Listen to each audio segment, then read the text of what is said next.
Hello, all you free-thinking and awakening Canadians. Can we think twice, Canada, about how Justin Trudeau is keeping Canadians safe?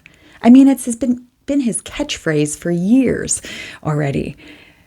I'm going to play a clip, and I hope you'll stay tuned to the end to hear my thoughts and my little rant and response. But then tell me if you agree. As always, if you like what you hear, do hit the like, subscribe, and notification bell, and do feel free to share your Think Twice thoughts in the comments. Here's the clip. Yesterday in your speech to caucus, you said now is not the time for politicians to exploit fears and to pit people one against the other. Your critics have really jumped on that, saying that it's hypocritical on your part because some of your policies on vaccination and some of the language that you've used in recent months, and including during the election campaign, contributed to a lot of this divisiveness that we see as a society. So how do you respond to critics saying that you're being hypocritical when you say don't pit Canadians one against the other? I think it's very clear that job one of any government is keeping Canadians safe. And those are the decisions we took during the pandemic to ensure that Canadians stayed safe. And no government is ever going to get unanimous consent on every important measure it puts forward. But we put the safety of Canadians and the economic recovery that we're experiencing right now at the center of every decision we took during the pandemic. And if it is divisive to point out that vaccines have saved millions, billions of lives, the vaccines are safe, and the best way through this pandemic, which we've perhaps ended the acute phase, but it will continue in various forms, and we need to continue to stay vigilant. If people are calling a respect for science and an upholding and defense of facts divisive, then perhaps people need to take a careful look at those who are saying that. Well, hard to know where to start, right?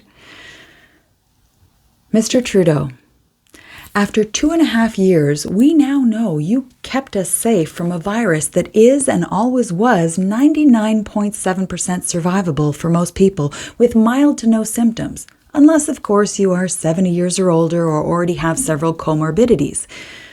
Your authoritarian vaccine mandates didn't keep Canadians safe from transmission, didn't keep Canadians safe from getting it multiple times, and they didn't eradicate the virus either, like you promised. You didn't keep healthcare workers, police officers, flight attendants, military, and public servants safe from losing their careers and their livelihood. You didn't keep our small businesses and tourism sectors safe from closing their doors and going bankrupt. You didn't keep Canadians safe from unprecedented mental health issues, depression, isolation, suicide, and an unprecedented drug overdose amount of deaths. Your political science didn't keep Canadians safe from exploitation by Big Pharma that reaped trillions in profits paid for by Canadian taxpayers.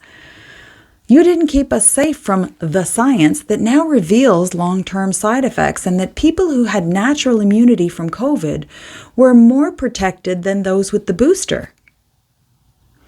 You didn't keep us safe from public health officials encouraging healthy Canadians to play booster roulette with unknown long-term side effects that are still unknown.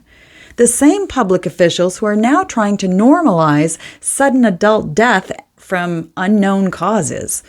And they want us to believe that heart attacks and strokes in athletes and children is normal. It's not. You continue to keep us safe from living freely while most other countries, the UK, Sweden, New Zealand, and so many more, even the CDC in the US, they've rescinded the vaccine and mask mandates, especially for children. And now they're telling us that vaxxed and unvaxxed should be treated equal. World leaders are completely flipping the script and turning the page, so that telling everyone that we should respect everyone's individual decisions.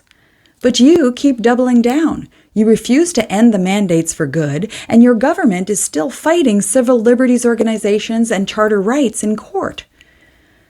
Mr. Trudeau, your dogma didn't keep Canadian families safe from rampant inflation, unaffordable housing, skyrocketing gas prices, and grocery bills. Your policies didn't keep our economy safe from economic recession, nor an unprecedented $2 trillion in national debt that will not balance itself in 2025. You didn't keep our grandchildren safe from a national debt that they'll still be paying for decades before the next Trudeau gets elected. No, Mr. Trudeau, we see you. We know your American-style divisiveness and your rhetoric. We saw you vilify millions of working-class Canadians, calling them racist, misogynist, and un-Canadian, merely because they dared to disagree with you and invoke parental rights and bodily autonomy.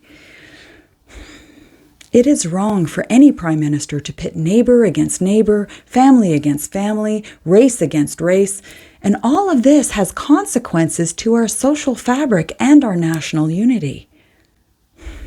Mr. Trudeau, your divisive shtick is getting pretty stale. We all want unity, not divisiveness. We want hope for the future, not hate against those we disagree with. We want democracy, not demagoguery and dog whistles. We want real discussion, not rhetoric. Canadians remember how you lied and segregated us from our friends and family and our dying loved ones, how you trampled charter rights and ignored bodily autonomy and parental rights, how you silenced free speech creating censorship laws and usurped democracy and ethics in Parliament with a general flaunting of a do as I say, not as I do standard. We see you making backroom deals and ruling as if you have a majority in Parliament when you really have a minority. The uncomfortable truth is that we're no longer afraid and fearful, and we want our lives back and our country back.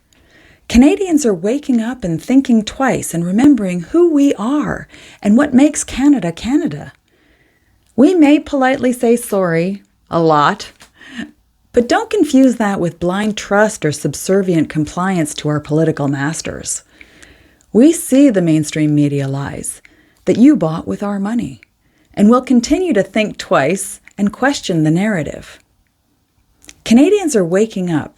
We're remembering that we are the open, tolerant, inclusive people who still believe in equality to live and let live in a free and fair society that offers prosperity for everyone. We still believe in democracy and raising our voices to hold politicians accountable and fiscally responsible. We will remind you that you work for us and that our government doesn't make the money that you spend and give away to your friends. We do. We are true north, strong and free, and we don't need your brand of keeping us safe any longer. Think twice, Canada.